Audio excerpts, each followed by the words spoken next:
ये स्पिलवे है, जहाँ से पानी का इखराज जारी है।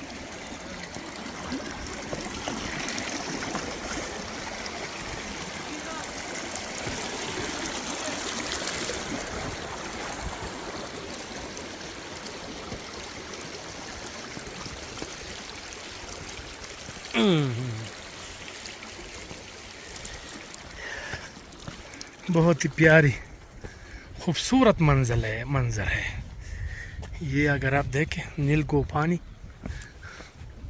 और फूल ही फूल। ये देखिए